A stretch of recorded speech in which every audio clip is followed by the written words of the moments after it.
Hello दोस्तों, स्वागत है हमारे यूट्यूब चैनल के कोचिंग क्लासेस रैंका में। चलिए हम लोग एक्सरसाइज 4.1 का जो क्वेश्चन नंबर 2 को आज सॉल्व करते हैं, क्योंकि 1 नंबर इससे पहले हम बता चुके थे सारा। ठीक है दोस्तों, इसको हम सॉल्व करते हैं। पहले हम लोग यहाँ इसको ऊपर लिखा हुआ पढ़ते हैं। क्या लिखा हुआ है? लिखा हुआ है कि 3 निम्न स्थितियों को द्विघात समीकरण के रूप में निरूपित कीजिए। ठीक है, तो सबसे पहले हम लोग समझेंगे द्विघात समीकरण क्या होता है। इससे पहले हम बता चुके थे कि द्विघात समीकरण जो है, ध्यान दीजिए, द्विघात समीकरण को हम लोग द्विघात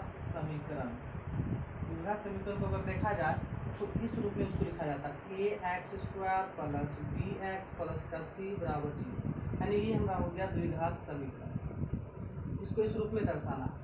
ठीक है, चलिए सवाल पढ़ते हैं। कहता है एक आयताकार भूखंड का क्षेत्रफल 528 मीटर है। क्षेत्र की लंबाई चौड़ाई के 2 गुने से 1 अधिक है। ठीक है, हमें भूखंड की लंबाई और चौड़ाई ज्ञात करनी है। चलिए, तो सबसे पहले क्या करते हैं, इसको हम लिख देते हैं हल। यहाँ हम लिख दिए हल। हल लिखने के बाद क्या करेंगे दोस्तों, उसको ध्यान से देखिएगा। सबसे पहले हम मान लेते हैं, जैसे एक यहाँ आयत दिया हुआ,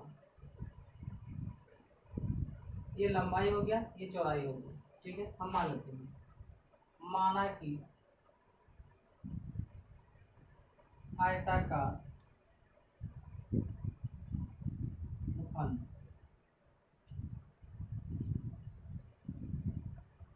की चौड़ाई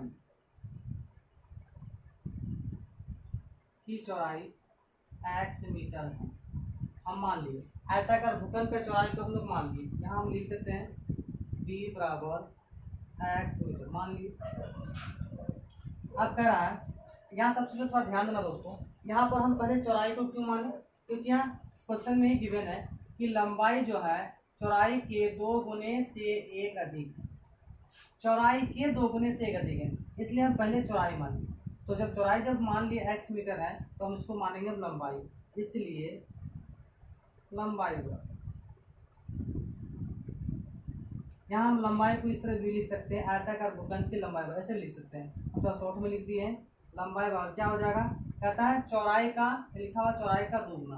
तो चौड़ाई तो हम x मीटर पहले मान लिए, इसको 2 से गुना कर देंगे और 1 जोड़ देंगे। तो इसको गुना के रूप में लिखेंगे तो 2x प्लस का ये मीटर में निकल के क्या, लंबाई। चलिए ठीक है, लंबाई निकल गया। अब क्या करेंगे दोस्तों, यहाँ लिखेंगे प्रश्न से। प्रश्न से लिखने के बाद थोड़ा सा कॉमा देंगे। कॉमा देने के बाद यहाँ देखते हैं कि एक आयताकार भूखंड का जो क्षेत्रफल 528 मीटर दिया हुआ, तो यहाँ लिख लेंगे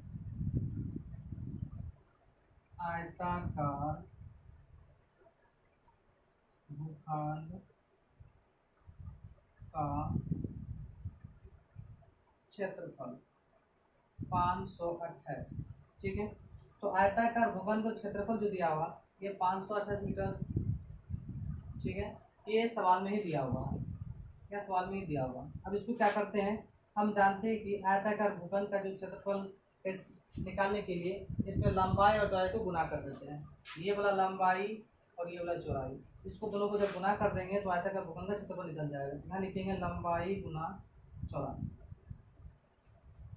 ठीक है, बराबर 528 मीटर।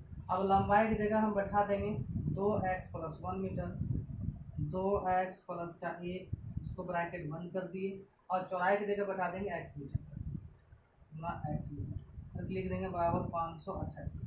अब इसको क्या करेंगे कि x से दोनों संख्या गुना करना है। जब x से दोनों संख्या में गुना करेंगे तो ये हो जाएगा 2x गुना x करेंगे तो ये हो जाएगा 2x का स्क्वायर, और प्लस x गुना 1 करेंगे x हो जाएगा, अब बराबर 528 आ जाएगा। अब 528 को इस पार करेंगे, यहाँ लिखेंगे 2x स्क्वायर प्लस का x, 528 के यहाँ आगे प्लस छिपा हुआ, जब बराबर के इस पर प्लस को करते वो बन जाता है माइनस 528। अगर कुछ नहीं बचा तो 0। अब देखिए दोस्तों, ये हमारा द्विघात समीकरण के रूप में आ गया। इस रूप में आप लोग देख सकते हैं, इसको मिला सकते हैं ax square plus b x plus c बराबर 0। तो यहाँ 2 को हम मान लिए ax हो गया स्क्वायर प्लस बी एक्स, ठीक है, अब प्लस सी बराबर 0।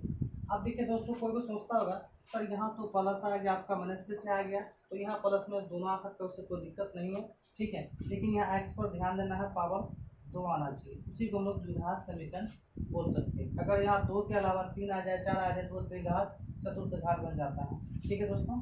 तो ये मेरा हो जाएगा आंसर, इसको हम लोग मिटा देते हैं, ठीक है, और ये हो जाएगा आंसर।